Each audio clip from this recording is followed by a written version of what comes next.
Gavin, we saw his team yesterday. It's that Lunadon, Lunala, Groudon, Jumpluff. The Jumpluff there to provide Rage Powder and Sleep Powder, kind of like an Amoonguss that's very, very fast instead of very, very slow, but has to deal with maybe missing a Sleep Powder every now and then instead of just hitting Spore every single time.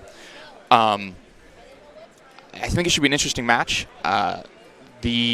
We saw Myles play against Kyle yesterday. We did. On stream. And I think that was the first match I actually was around for. Yeah.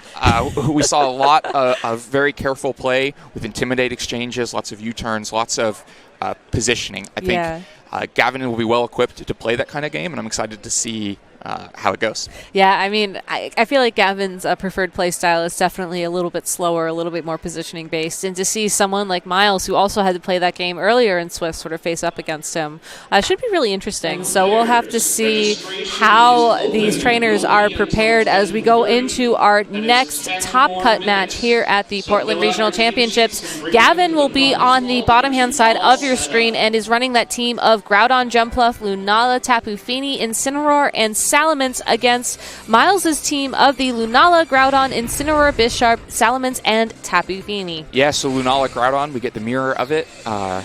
There's a lot of interesting things that happen with speed in that mirror, right? Because both of those Pokemon hit each other for very strong damage, right? Neither Lunala wants to take a Moongeist Beam from the other, neither Groudon wants to take a Precipice Blades from the other. So speed control, or which Pokemon is naturally faster, can become a crucial element of the game.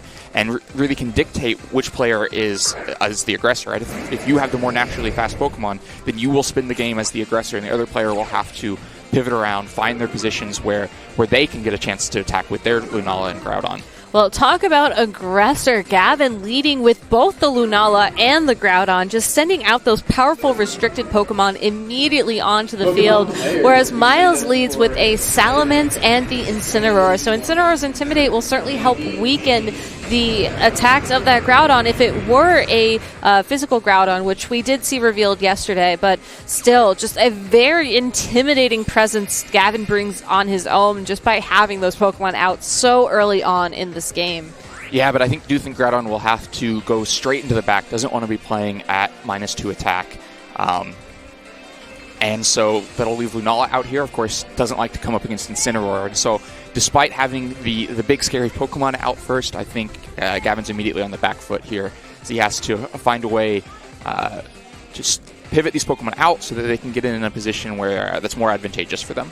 But in the process of doing that, he's likely to give up a Tailwind to the Salamence, which is going to cede that speed control that we were just talking about being so crucial. Well, it's not the Lunala that switches out on Gavin's side of the field. Instead, it is the Lunala. It's not the Groudon. Incineroar taking its place, bringing Intimidate of its own, and Gavin just going for a double switch here, keeping those Pokemon safe and giving us insight into the other two Pokemon he brought into this match. Tapu Fini taking place of that Groudon. So a very good switch here. You know, neither of these Pokemon are going to be taking big damage from the opposing Salamence or the Incineroar, but this will give Myles the opportunity to go for a easy Tailwind if that's how he just wants to start this game. Incineroar on Myles' side of the field, no fake out. Instead, the Hyper Voice will connect with both Pokemon, and Incineroar will follow that up with a Snarl. Yeah, so just picking up some damage and some debuffs with this Snarl here. Not going for the Tailwind. Maybe thought his position was so strong he was going to force something like this double switch, which meant he wouldn't immediately need the speed control. Of course, he's correct so far in that Incineroar and Tapu Fini, not Pokemon that you need to bother to Tailwind against, but he may have also missed an opportunity to get the Tailwind. Right now, it's more difficult with Tapu Fini on the opposite side. Salamence can't sit in safely. He's going to be forced to protect or switch out to something.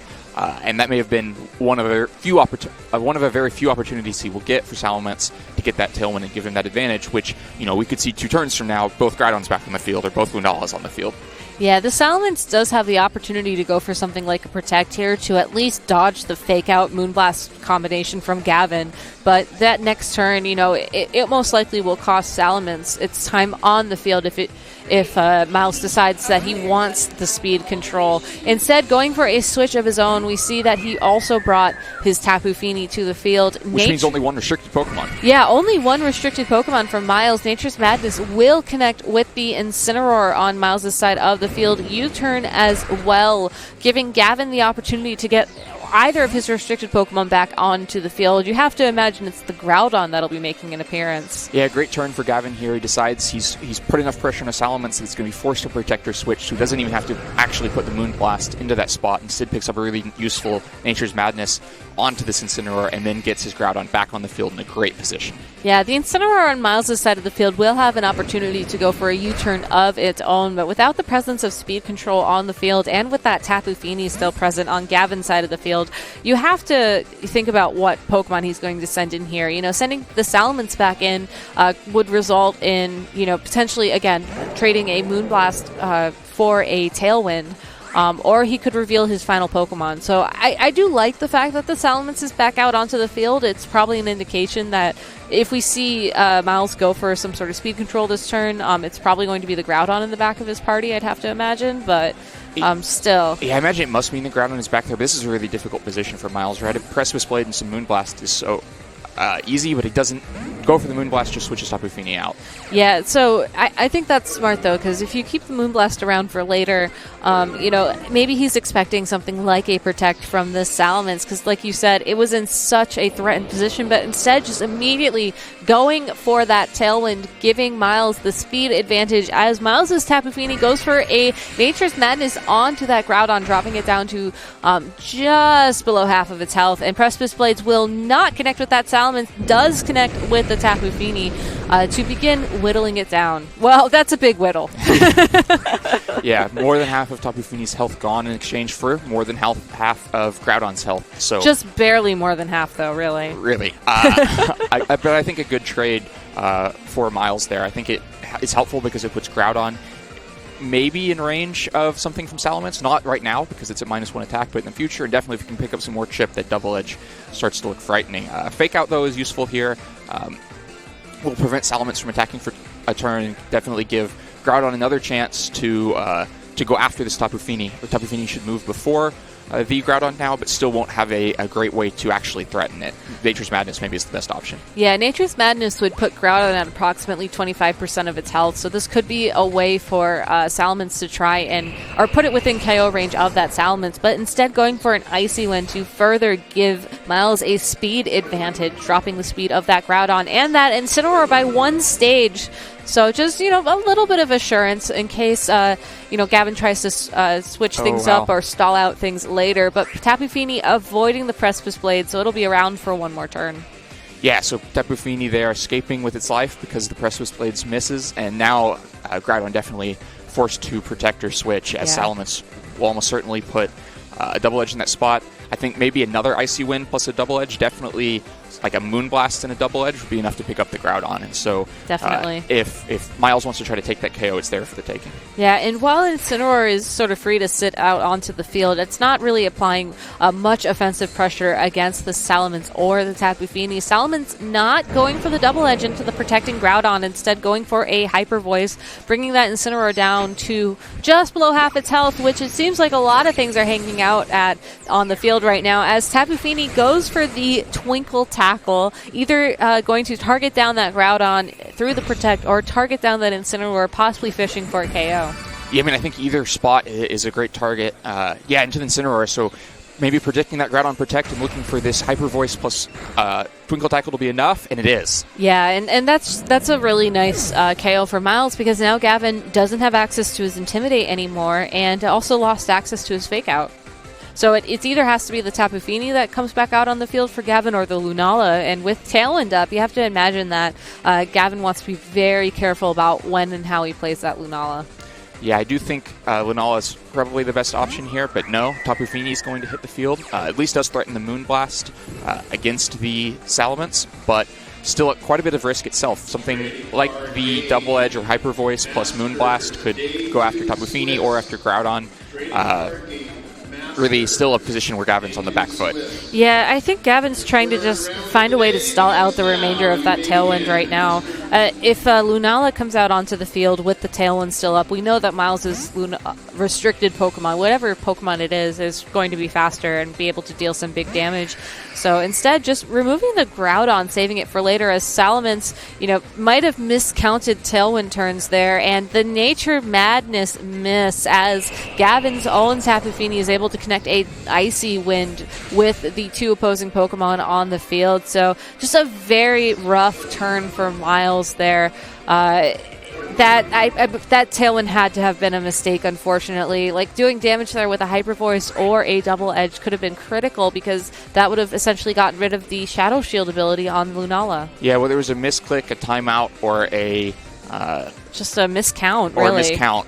Definitely didn't need to go for the Tailwind there, and seeds a lot by not picking up extra damage on that turn. That Shadow Shield stays intact. The Nature's Madness miss, also big in helping keep these Pokemon healthy. And then the Icy Wind coming out from the Tapu Fini on the other side, right as Tailwind expires, is huge for Gavin. Yeah, Myles switching out that Salamence, sending in the Incineroar, probably looking to try and find Salamence an opportunity to get a Tailwind back in without the speed drop from the Icy Wind from that last turn, so it would still be the fastest thing onto the field. Also has the benefit of potentially resisting this Moongeist beam that Lunala is firing off from Gavin's side of the field. Does connect with the Tapu Fini instead, gets that KO. And just like that, Gavin has found a way to stay in this game. Moonblast from Tapu Fini will connect with that Incineroar and does not get the KO, and actually activates the Berry for Myles. So, a pretty good switch there. Incineroar actually ending the turn with more health than it had at the beginning, which is always, a beneficial switch. Yeah. Also has Fake Out available to it again, and is definitely threatening that Lunala. Yeah, good timing for the Incineroar to come in, get its health back, and put pressure on that Lunala, because that's really the barrier between Myles and winning the game. Salamence can't deal with the Lunala fast enough while it has the Shadow Shield up, and Salamence would much rather be playing against the Groudon that's already been weakened and chipped away enough that that's a really good matchup for the Salamence. And so it's going to be Incineroar's responsibility to put a lot of that damage down into the Lunala to help clear the way for Salamence to end the game.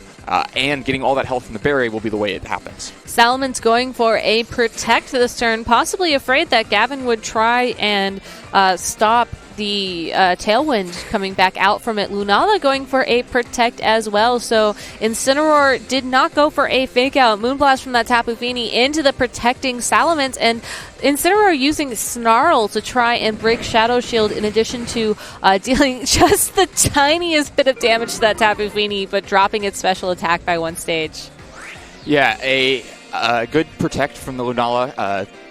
Burns the Protect from the Salamence on the other side, escapes without getting snarled and losing its Shadow Shield and some of its special attack. And Gavin continues to hold on to that Lunala as his path forward, as the thing that can actually take attacks here now that Groudon has burnt so much of its health bar. But it's still easy to see how Myles can make the pivots and find the chance to still land that Snarl, because there's no clear way Incineroar is going to go off the field quickly. We've seen how little that Moonblast did. Now that Tapu Fini's been snarled, so the Moonblast will do even less. Lunala likely not to have a great way to go after the Incineroar either, but Salamence doesn't leave the field, just goes for a Tailwind. It's going to be vulnerable here. Yeah, I like how the Tailwind came out this turn, though, rather than the last turn, and Moonblast will finally successfully connect to that Salamence for the KO, but oh no, never mind. The Snarl was enough to keep it on the field. So just very smartly knowing that the Snarl would be enough, going for a second Snarl onto the Lunala and the Tapu Fini. This time it does connect with Lunala, it does get both special attack drops, but Lunala moves last and goes for a Trick Room, which is huge given that Tailwind was just set up. Yeah, I mean, if you set that Trick Room without Tailwind going up, then Incineroar is actually going to be the thing moving first, putting even more pressure onto that Lunala. Because the Tailwind went up, Incineroar got speed boosted too far to be playing in this Trick Room, and Lunala is free to leave the field and set up a pretty nice position for Groudon if it can survive this turn. Yeah, it's all going to come down to which Pokemon Myles targets with what attacks, and whether or not this Tapu Fini at -2 special attack is going to be able to do enough damage to keep its buddy Groudon safe. Salamence instead just playing it very safe this turn, going for a Protect, as Incineroar, still slower than the Tapu Fini, goes for a U-turn, giving Myles the opportunity to pivot, and I believe giving us an opportunity to finally see what the last Pokemon is that he brought into this game. Yeah, it's interesting that Incineroar was so slow. Groudon's able to come back out here. That's the one restricted Pokemon he chose, leaving the Lunala in the back. Groudon, the bigger offensive threat. Lunala more bulky and supportive, and so it makes sense that the Groudon is here to try to kind of share some of the damage load with the Salamence. But with the Tailwind and Trick Room both in play, we know that Gavin's Groudon is most likely slower. Tapu Fini going for a Heal Pulse into the Groudon as well to heal up all of that damage. We saw the Heal Pulse and Groudon combination being used yesterday in Swiss, and that was so important for keeping Gavin in the lead. So just really taking an advantage there of an otherwise very slow turn. What a smart play from Gavin there, because he expects the Salamence Protect, and so he doesn't put the Moonblast there, doesn't even try to take that KO. But even if he's wrong, there's not actually a ton of risk behind that play, because the Heal Pulse would have moved before any Salamence attack, would have healed Groudon enough to be able to take something like the Double Edge. So that even if he's horribly wrong, the Double Edge comes into Groudon, he doesn't actually lose Groudon for making the choice. Precipice Blades from Groudon on Gavin's side of the field just barely misses the knockout against Myles' own Groudon. Moonblast will connect with the Salamence and finally get that KO. So it's all down to Myles' Groudon here to try and do its best to keep Myles in the game. Precipice Blades will start, connects with both Pokemon, and is able to get the K. No! Just barely misses the KO on Tapu Fini, activating its Berry in a pinch, also missing the KO. Oh, never mind, that is a Citrus Berry on that Tapu Fini. Both Pokemon sticking around on the field for Gavin, and even though Myles has a Fake Out available to him this turn, all it takes is one turn of Protects from Gavin to, I think, seal this up, since Trick Room is still in play. But the Tailwind will expire, which will drop the Groudon speed. And then we're looking back at the natural speed comparison between those Pokemon. So if Gavin's Groudon actually started this game faster, it's going to become slower during the last turn of Trick Room. But if Gavin knows that, he can just Protect and saw out his own Trick Room to retake the speed control. It's going to be interesting in-game here. He's also going to need to find the damage against this Incineroar at some point. Precipice Blades may be enough, even with -1 attack.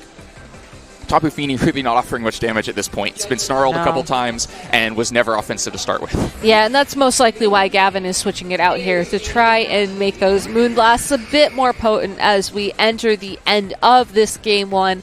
Groudon on Gavin's side of the field going for a Protect to avoid the Fake Out, to avoid the Precipice Blades from Myles' own Groudon, as Myles does use Fake Out. Precipice Blades does not connect with Groudon, and it does not connect with that Lunala, and Tailwind does expire. Yeah, and so because he's forced to Protect to stop the Fake Out, can't Protect this turn to stall his own Trick Room, and so this could be a really interesting speed matchup. Incineroar will be definitely the thing moving first, meaning Lunala's not comfortable here. If Myles' Groudon is faster, then the Groudon for Gavin is also not comfortable. And no safe switch with the Tapu Fini back there low, and of course you could only switch one either. It's probably going to be the Lunala Protect and maybe Groudon switch if Gavin knows the speed, or if he knows that he's actually slower, he can stay in and just go for that Precipice Blades, but he risked Incineroar going after the Groudon instead of the Lunala, because Incineroar really here is the thing with the threat. Yeah, and Gavin deciding to keep his Groudon safe, switching in the Tapu Fini for that slot, could be an indication that Gavin has an idea of how these speeds are going to play out as we enter the final turns of Trick Room. Lunala going for a Protect as well. So Gavin just trying to keep those Titans of restricted Pokemon safe onto the field. Incineroar going for another Snarl. Does connect with Tapu Fini. Will drop its special attack by one stage after doing just the tiniest bit of damage to it. And Groudon's Precipice Blades, provided it does connect with this Tapu Fini, should be enough to secure that knockout. Yeah, we talked about how important speed control was going to be in this game. Know your speeds. And we can see it playing out in this tight weave of different speed. Tailwind going up, Icy Wind going down, Trick Room, and Gavin really, I feel like, has been one step ahead the entire time. Now, likely it's to have the two fastest Pokemon on the field right as his own Trick Room expires. That's just a brilliant way to close out this game if he can actually hit these Precipice Blades. Yeah, and even if the Groudon on Myles' side of the field decides to Protect this turn, we know that this Groudon on Gavin's side of the field should be faster, just given how things played out in Trick Room previously. Lunala obviously is going to move first at well, and we haven't seen any Z moves this game, so you have to wonder if that Lunala could potentially just get the knockout through Protect on Myles' own Groudon if it does have a Z any move. But we'll see how this plays out as Gavin's own Groudon Ghost Ray Protect. Lunala will outspeed both Pokemon on Myles' side of the field with a Moongeist Beam going to target down that Groudon for the knockout. And Incineroar left to take its pick of these targets here, but overall, will try to get the KO on Groudon with the Flare Blitz, but just does not connect. And it looks like Gavin is free to clean up this game 1 here in top 8 in Portland. Yeah, doesn't risk any speed comparison between the Groudons, doesn't risk Incineroar maybe taking the Precipice Blades, or a miss that is really harmful. Instead just sets up this 2v1 that's going to be a little easier to force his way through, just expecting that Myles would not protect that Groudon and he'd be able to land the Moongeist Beam, and knowing that his Groudon is the bigger target regardless, and even if he'd lost Lunala at the end of that last turn, would have still had the single targeted Precipice Blades up against the Incineroar. Yeah, no forfeit. Instead, we do see the Ghost DMZ revealed on Gavin's side of the field, confirming that this is the Lunalium Z, if you will, and a menacing Moonraze Maelstrom, ending this game 1 with a little bit of style, I think. And I think you just take damage wherever you can get. If Precipice Blades does miss, then maybe Lunala can close out this game after that extra damage. But no, Fire Punch plus the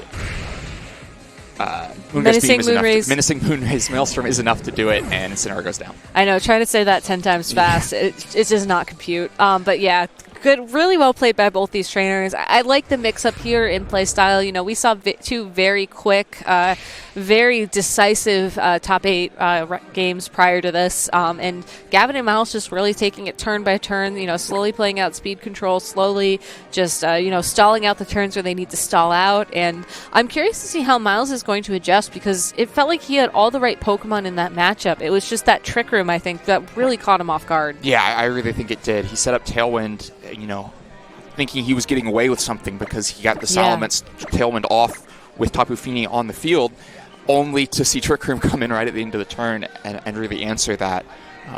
And it brings up a really cool, I think, facet of Gavin's team, which is that even though Lunala knows Trick Room, it's not really a Trick Room team. It's here for these situations where your opponent is using something like Tailwind or maybe even Icy Wind to sort of lower your own speeds. Well, we've seen Gavin Trick Room, we've seen Gavin Icy Wind. We know that... Oh, we have, actually. Yeah, we've seen him use a lot of things. We know that he has a Salamence, and so that's likely to have Tailwind. And then of course, we've seen the Jumpluff with the Chlorophyll. So he can really has every kind of speed cover control. The range of speed controls here. And we can see how effective that is when he really needs to have speed control, like in a matchup like this. And he can always find the most appropriate way, and in any given turn, find some kind of speed control, right? If you bring something like Tapu Fini, Lunala, Salamence, and Groudon, he has 3 of his Pokemon with speed control options.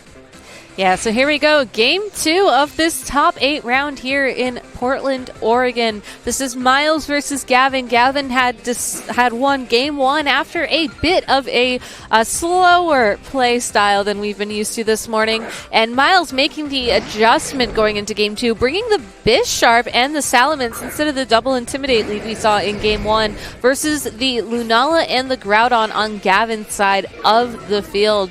Bisharp may not have Intimidate, but it definitely has access to some of those very scary Dark-type moves that Lunala does not appreciate.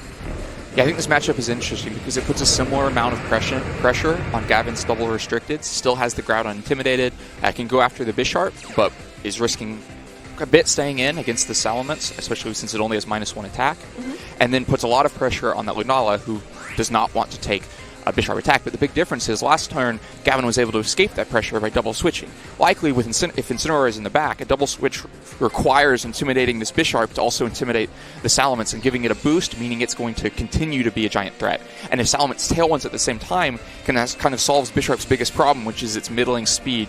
And so if you give it the Tailwind and the attack boost on the same turn, you could be in for a lot of hurt from Bisharp. And so I think this makes it much more difficult for Gavin to play out of this situation without being able to just kind of press the emergency escape button and double switch out. Yeah, and that's what's so cool about seeing Bisharp right now in the format is it has access to Defiant, which is that ability when a stat is lowered, it's able to boost its attack stat by 2 stages. You most commonly see it activated with something like an Intimidate, which is why it would end up with a +1 boost in attack after taking the attack drop. But that Bisharp Bisharp leaves the field immediately. No switches from Gavin. Instead, Tapu Fini will be the Pokemon to make an appearance as that Salamence goes for the Mega Evolution.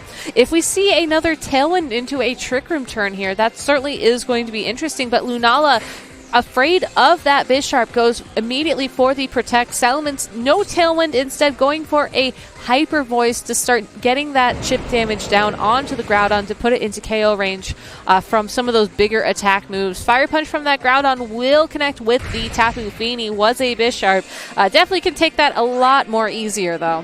Yeah, Gavin, respecting that he needs to deal with the Bisharp quickly, goes for the Fire Punch for it, and that's easy for Myles to see from a mile away. He just takes the Fire Punch with his Tapu Fini and gets it in pretty comfortably here. But now Lunala is feeling a lot more comfortable on the board. The Bisharp is gone. It likes this matchup. It doesn't really want to lose Shadow Shield with just Hyper Voice. That's probably not the end of the world if you get some good damage off. Something like a Menacing Moonraze Maelstrom against either of these Pokemon will be really useful in kind of sealing off some of the options that Myles has. Yeah, the fact that Myles was able to switch out that Bisharp in that last turn, I feel like put him at a bit of a disadvantage, because now Gavin is free to switch out his own Pokemon and send out Intimidate onto the field when it will not run the risk of setting off that Defiant ability. So a very good switch from Gavin here, deciding to remove the Groudon and save it for later, possibly assuming that Myles only brought the Groudon again on his side of the field. Salamence going for a Hyper Voice, will connect with that Lunala, will break the Shadow Shield ability, but Lunala firing back a big attack of its own. Happy to use the Z move a bit earlier this time in this game, fishing for a KO onto one of Myles' Pokemon, which, you know, is going to sort of limit these options that Myles has moving forward. Tapu Fini is also notably one of the bulkier Pokemon on Myles' side of the field, so removing it also feels like it limits Myles' ability to keep switching moving forwards. And if Gavin is able to navigate himself into a spot where he has, you know, a great disadvantage and he can deal big damage on threatened, you know, that's really going to hurt Myles. I want to highlight something here where we see Groudon coming onto the field instead of the Bisharp. If you're just looking at Lunala as something you want to deal with, you'd love to have the Bisharp in, but because Gavin was able to navigate this Incineroar in, intimidating the Salamence while Bisharp was not on the field, it makes Bisharp much more difficult to bring in, because outside of getting that Defiant boost, Bisharp has a horrible matchup against this Incineroar. Can't really do much damage to it, has to worry about maybe something like a Low Kick and definitely something like a Flare Blitz. Even the U-Turn will do useful damage and get Incineroar off the field to something else that can threaten the Bisharp. And so because Bisharp can't come in here with Incineroar on the field, he's forced to go in to Groudon, which gives Lunala even more time to get damage off and play on this field. Yeah, and after game one, where the Trick Room was set up the same turn as the Tailwind, I think Myles is also afraid of, you know, setting up the Tailwind again, because he could easily be punished for it. But Gavin revealing another adjustment from the previous game, bringing his own Salamence onto the field, will intimidate both of the Pokemon on Myles' side. And Salamence does indeed go for that Tailwind. No Trick Room from Lunala this turn, content to go for a very powerful Moongeist Beam into one of these Pokemon on Myles' side of the field. It's going to be that Salamence, bringing it down to just above half its health, and Groudon Swords Dances to immediately remove that Intimidate and get a +1 attack boost. But you have to wonder if it's going to be able to, you know, be able to deal any damage, knowing that Gavin can just send in that Incineroar again and drop the attack boost. Yeah, I mean, but I do think it's a good opportunity for Groudon to get that Swords Dance off. It was comfortable on the field. It's not going to be able to stop these Intimidates from getting it, and so rather than the Intimidates forcing Groudon off the field, now they can just get it back to neutral attack. We see a second Intimidate come out from Gavin. He's got both the Salamence and the Incineroar, and has still managed to avoid triggering that Defiant so far. But it is going to make it difficult for him. He's going to need to Mega Evolve this Salamence, but no, that's the other Salamence. Probably going to need to Mega Evolve the Salamence to get rid of that Intimidate, get him back down to just one, but he's still probably going to have to activate the Defiant now to get Incineroar back in at some point. Well, it looks like there won't be any switching from Gavin this turn, going for that Mega Evolution on his own Salamence. You know, maybe the Salamence being an adjustment is an indication that we'll see a Tailwind of Gavin's own later on in this turn. Fire Punch into that Salamence brings it down to just above half of its health, and indeed, Gavin goes to match the Tailwinds that was set up on Myles' side of the field in the previous turn. Another Moongeist Beam from this Lunala should deal a nice amount of damage to that Groudon, probably hardly any damage to that Bisharp. So let's see who it is going to connect with, and it correctly predicts the Groudon to target. Yeah, but the Bisharp is still difficult to deal with here. Neither Pokemon is going to do a lot of damage to it, and it's obviously threatening definitely a KO onto Lunala, maybe even a KO onto Salamence, especially a KO onto Salamence if you bring in the Incineroar and give it the Defiant boost. Groudon has a difficult time coming in here, even though it would love to be up against the Bisharp. You can't risk Precipice Blades going after Lunala and just taking a massive chunk out of your Groudon. So I think Gavin here in another difficult position just because he doesn't have the damage output. He could just try to ignore the Bisharp for now, just go after the Groudon, trade whatever the Bisharp goes for a Groudon KO, but if you do that into a Groudon Protect, you haven't gained anything and given up a Pokemon, but maybe you do gain enough field position out of that, even being up a Pokemon. It's going to be a tough call because if Myles is able to get the Defiant boost up on that Bisharp and take a KO this turn, I think that Bisharp is just going to be that much scarier moving forward. Salamence protecting on Gavin's side of the field. Moongeist Beam from Lunala looking to try and knock out that Groudon, but it's just not enough. Precipice Blades from Groudon does not connect with the Lunala, and Iron Head from that Bisharp targeting down the Salamence. Yeah, that Precipice Blades miss is huge. That's a really rough turn. You see him using it to cover the possible Groudon switch in. He wants to limit the options Gavin has, and so he clicks the button, making sure that Gavin can't comfortably switch in the Groudon, when Fire Punch would have been the easier way to just do the damage to the Lunala.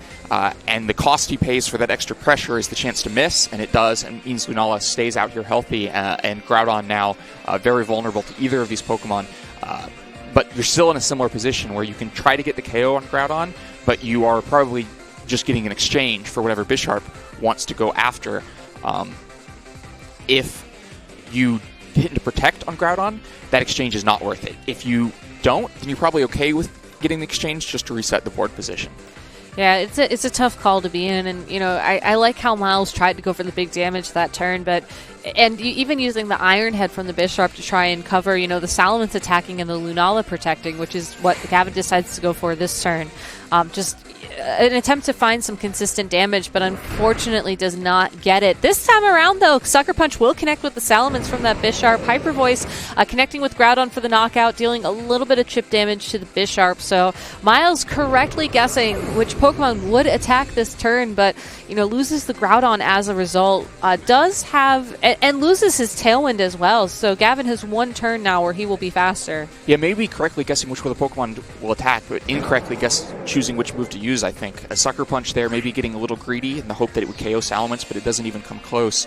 Whereas if you know that Bisharp is comfortable in the field, can't go down to these two Pokemon anyway, you can get more damage out of the Iron Head at the end of the turn, and then possibly you get the KO on Salamence, you do a little bit more, maybe put it in range of some other chip later in the game. But Salamence very low either way. Probably anything at this point will pick up the KO. And you're still threatening something like the Sucker Punch into Lunala. The big difference is with Groudon off the field, I think it's easier for Groudon to come in. Yeah.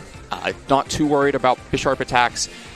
Wouldn't love a double edge, but might be worth coming in for. Yeah, even with the Defiant boost potentially on that Bisharp, which in theory we could see eventually in this matchup, I think that Bisharp is going to really struggle to deal that big damage to Groudon, needed to knock it out. Salamence goes for a Tailwind to match Gavin's Tailwind, but Gavin just happily goes for a Trick Room on the last turn of his own Tailwind. So we are back to that situation in Game 1 where Myles' Pokemon are just made that much slower by the speed advantage.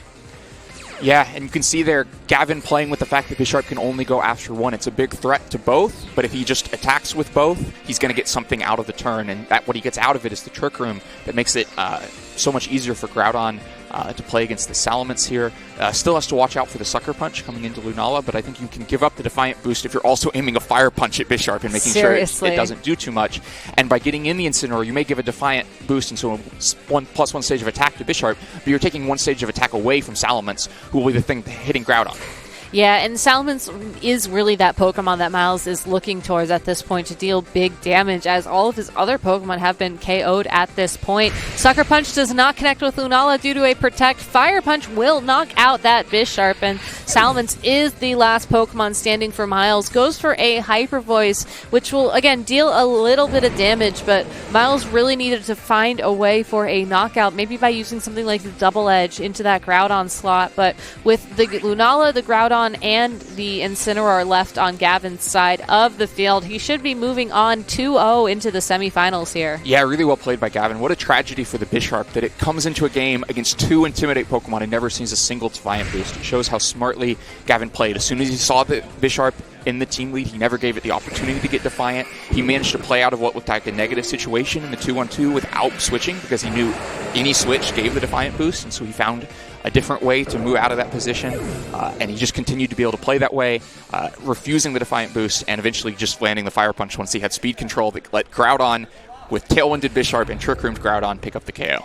Yeah, just amazingly piloted by Gavin there. I really do like how he was able to position his Intimidate Pokemon so that they never did activate that Defiant boost. I feel like when you run a Pokemon like Bisharp with Defiant, you really hope that you are able to catch your opponent off guard, with the lead into an Intimidate. But Gavin just recognized that that was an opportunity in both games, and rather than, going for something like the Incineroar Groudon combination to go for Fake Out, big damage, or even Fake Out Trick Room or Fake Out other speed control with the Lunala or the Tapu Fini or really the Salamence, any of those Pokemon, just not taking the bait. Yeah. And that's a sign of a really strong player, I think. That's a sign, and then his expert use of speed control is a sign. Yes. Twice he managed to Trick Room on the turn his opponent Tailwinded, which is just like mastery of what your opponent wants in speed control and answering it. He in the second game, I think it was really impressive because he recognized that his opponent's Tailwind had just expired, and his opponent had a Tailwinder on the field while he had Tailwind. So his opponent was likely to want to match that Tailwind, and then with the staggered Tailwinds, establish his own speed control. And he was able to get that Trick Room off to match it, despite Bisharp being right there. Yeah. Knowing that even if he seeds the other Tailwind and loses Lunala, Salamence would at least get something done. Maybe like a Draco Meteor into the Salamence on the other side that would also, you've given up speed control, but we're still playing 2-on-1, so I win. Yep. And so just acknowledging that even on turns where he could give up something big with his choices, he was always also going to get something big in exchange. And I think Bisharp is a Pokemon that plays into scenarios like that a lot, and Gavin recognized them and took advantage of them. Definitely. So we're going to take just a short break as we get ready for our final top 8 match here in Portland. So please stay tuned, everybody.